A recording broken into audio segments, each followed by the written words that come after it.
Very much. Give me a back, sec. Thank you so much. Thank you very much, Phil Oakey, out of the Human League. Pleasure. I suppose as a Sheffield boy, Phil Oakey spent a lot of his youth putting Robin Reliance back on their wheels when he wasn't rescuing waitresses from cocktails. Help! Again, help! Where's Martin Fry out of ABC when you need him? That's a useful feature.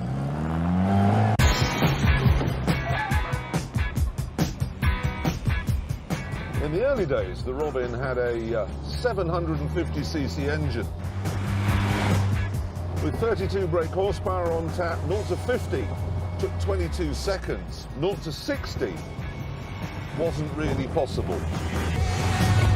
In 1975, though, Reliant fitted an 850cc engine. This improved the acceleration enormously, but the consequences were catastrophic.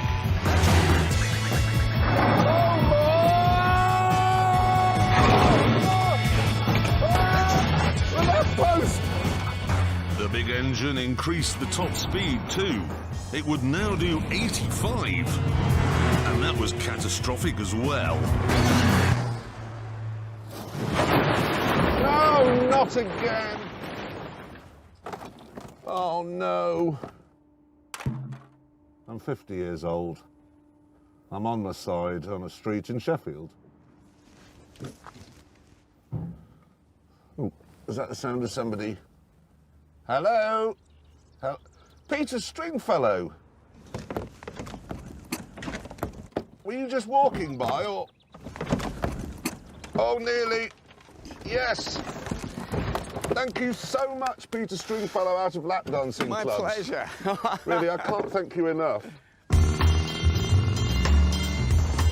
To try and understand why the Robin was so popular up north, I pulled over to chat to some enthusiasts.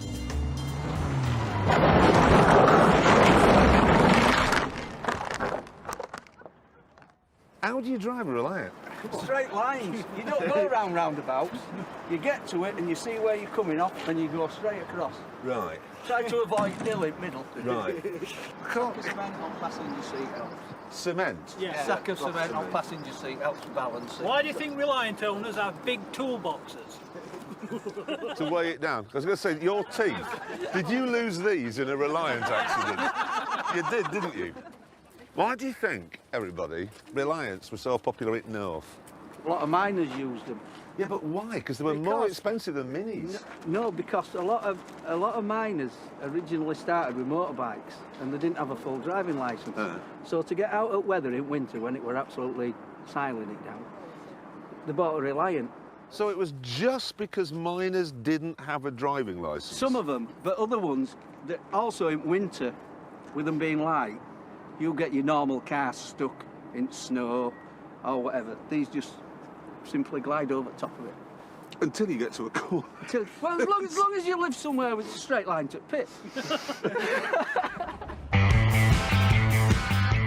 Soon I was back on my perilous journey. In this, it feels like I'm driving through South Yorkshire in the 1970s again. Because I grew up not far from here, so did James May for that matter. When I were a lad round here, old rich people, them just could afford 4 wheels on the car. They all had ladders, lardy-dars we called them. You didn't want to hit one of them, I tell you that for no, they were built like tanks. One of the best ways to protect your Robin was to lavish it with an exotic paint job, such as this Starsky and Hutch homage. The idea was that having spent many hours with the spray cans and the masking tape, you'd drive more carefully. But this didn't always work.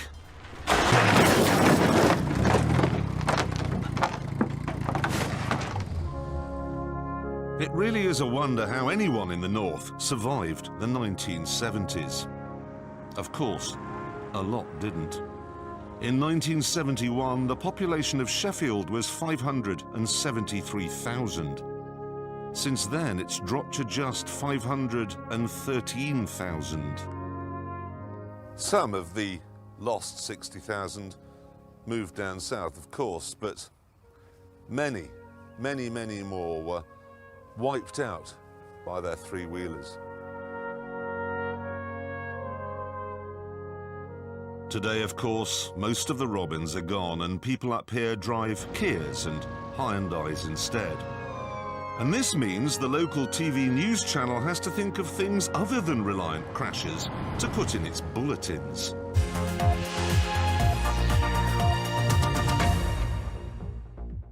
OK, to Braithwell in South Yorkshire now, and a blooming mystery that's baffling its green-fingered residents. Harry is there for us. Harry, what's going on? Welcome here to beautiful Braithwell. You can see the sun exploding on a kaleidoscope of colour.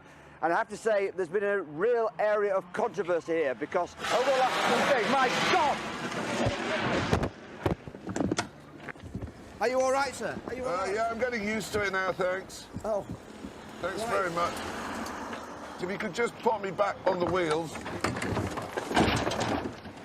Thank you so much. Thank you, Harry Grayson, House of Luke Law. Pleasure. Thank you so much.